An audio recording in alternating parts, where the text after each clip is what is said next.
सिरसा की ऐतिहासिक भूमि पर स्थित गुरुद्वारा श्री चिल्ला साहिब श्री गुरु नानक देव जी के तप का साक्षी है।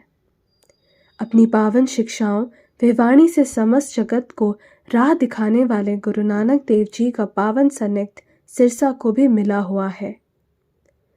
गुरु नानक ने यहाँ पर 40 दिनों तक चिल्ला काटा था, यानी 40 दिनों तक तपस्या की थी। गुरु नानक जी और मर्दाना अपनी यात्राओं के दौरान सिरसा शहर पहुँचे। उस समय वहाँ पर मुसलमान पीर फकीरों का मेला लगा हुआ था।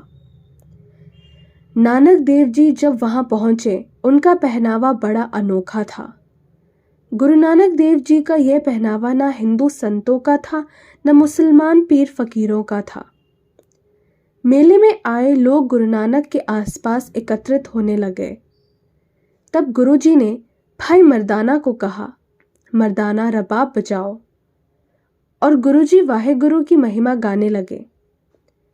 उनके शब्द गायन से ऐसा रसमयी माहौल बन गया था।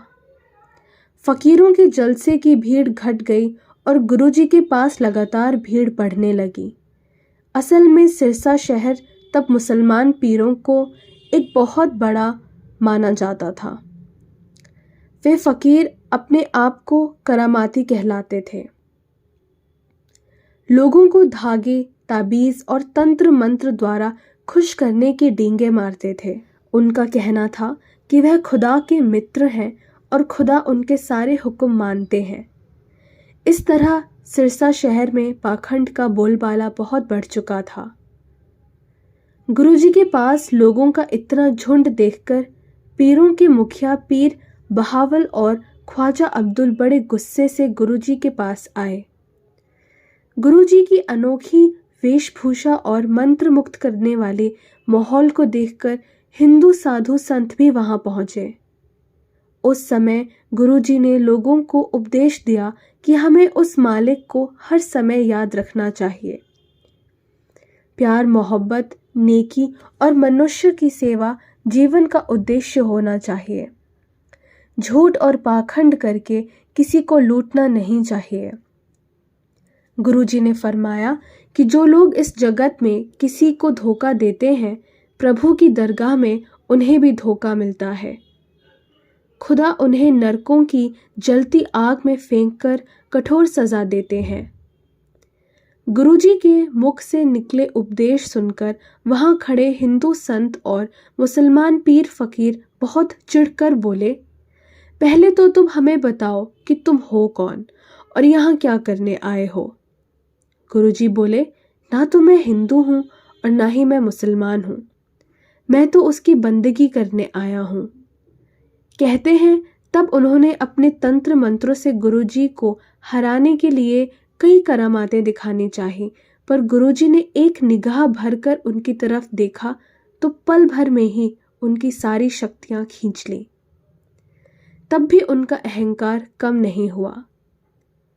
पीरों का मुखी पीर बहावल गुरुजी से कहने लगा, हम तुम्हारे साथ चर्चा करना चाहते हैं।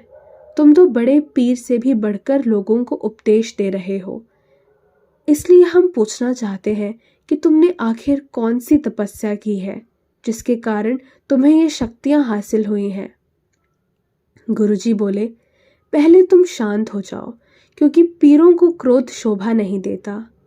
गुरुजी बोले, मैं तो वही करता हूँ जो निरंकार मुझे करने का हुक्म देते हैं। मैं कोई योग और तपस्या नहीं करता। इतना सुनकर साधु संत और फकीर उनका मजाक बनाने लगे और बोले, अगर संसार में योग तपस्या नहीं करेंगे तो ये संसार विनाश के रास्ते पर चल पड़ेगा। गुरुजी ने कहा, तुम लोगों को क्या लगता है कि घोर तपस्या और कठिन यातनाएं सहकर ही प्रभु मिलता है? गुरु नानक जी बोले, इंसान अच्छे कर्म करे, ईश्वर का सिमरन करे, किसी की आत्मा को ना सताएं, तभी प्रभु को पाया जा सकता है। पीर बहावल बोला, जो लोग तप नहीं कर सकते और व्रत नहीं रख सकते, वही लोग तुम जैसी बातें करते हैं। वो गुरुजी से कहने लगा कि क्या तुमने कभी व्रत रखा है? गुरुजी बोले, मैं इन बातों में विश्वास नहीं करता। फिर वह गुरुजी से कहने लगे, अगर तुमने कभी व्रत ही नहीं किया, कभी तपस्या ही नहीं की, तो तुम कैसे लोगों को उपदेश दे सकते हो कि कौन सा रास्ता ईश्वर को जाता है और कौन सा रास्ता नहीं जाता। पीरों और साधुओं ने गुरुजी को परखना चाहा और बोले, तुम 40 दिन तक हमारे साथ व्रत रखकर दिखाओ, तब तुम्हें पता चलेगा कि इंद्रियों को मारकर भूख कैसे सहन की जाती है और फिर कैसे व्रत के तप द्वारा ईश्वर की प्राप्ति कर सकते हैं। वे गुरुजी से बोले, तुमने भी हमारी तरह 40 दिन तक व्रत में कुछ नहीं खाना पीना है, सिर्फ एक जौ का दाना और 1 कटोरी पानी हर रोज व्रत में ग्रहण करना है, फिर तुम हमें अपना ज्ञान देना। तब गुरुजी ने भाई मर्दाना जी से कहा, गुरुजी, आपकी बातों का इन पर रत्ती भर असर नहीं है। तब गुरुजी ने कहा, भाई मर्दाना, अगर कीचड़ से किसी को बाहर निकालना हो तो हमें भी कीचड़ में जाना पड़ता है। तब गुरुजी ने कहा और उनका अभिमान तोड़ने के लिए, उन्हें सीधे रास्ते पर लाने के लिए 40 दिन का व्रत रखने को तैयार हो गए। गुरुजी के कमरे में 40 जौ के दाने, 40 कटोरी पानी रख दिया गया, पर गुरुजी ने 40 दिनों तक ना तो जौ का दाना खाया और ना ही पानी पिया, जबकि पीरों और पंडितों ने जौ के दाने भी खाए और पानी भी पिया। 40 दिन बाद जब पीर साधु अपने कमरे से बाहर आए तो भूख प्यास से उनका शरीर बहुत कमजोर हो चुका था। दूसरी तरफ गुरुजी जब कमरे से बाहर आए तो सब उन्हें देखकर बड़े हैरान हुए, क्योंकि गुरुजी के चेहरे पर बड़ा नूर था। उन्हें देखकर एक साधु बोला, तुम इतने स्वस्थ और खुश कैसे दिख रहे हो? तुम्हारे शरीर पर व्रत का तो कोई प्रभाव ही नहीं दिख रहा, जबकि हमारा भूख से बुरा हाल हो गया है।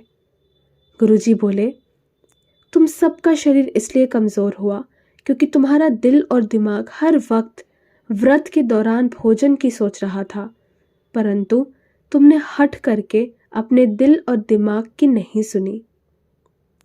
तुमने 40 दिन तक कुछ नहीं खाया, पर मन और दिमाग से तुमने हर पल भोजन किया है। प्रभु में ध्यान ना लगा कर तुम सब केवल भोजन के बारे में ही सोचते रह गए। इसके विपरीत मैंने व्रत के समय केवल प्रभु का चिंतन किया और किसी ख्याल को दिल पर हावी ना होने दिया। प्रभु का ध्यान मेरे दिलों दिमाग पर ऐसा छाया था कि मुझे खाने का होश ही नहीं रहा। इसलिए मैं तुम्हें कहता हूँ कि जबरदस्ती किया गया काम तुम्हें अच्छा फल नहीं दे सकता। दिल से की गई पल भर की भक्ति भी ऐसे हजारों व्रत पर भारी है। इसलिए ये पाखंड छोड़ो और प्रभु भक्ति में अपना दिल जोड़ो। दुखी लोगों की सेवा करो। ऐसे वचन सुनकर सभी साधुओं और पीरों की नजरें शर्म से झुक गईं। उन्होंने गुरुजी के चरण छूकर माफी मांगी और बोले, गुरुजी, आप सचमुच में कोई खुदा का नूर है। ये सारी घटना हरियाणा के सिरसा शहर में घटी थी। वहाँ पर गुरुद्वारा चिल्ला साहिब स्थित है। इसका नाम चिल्ला साहिब इसलिए पड़ा क्योंकि गुरुजी ने 40 दिन तक तप करके चिल्लिया पूरी किया था।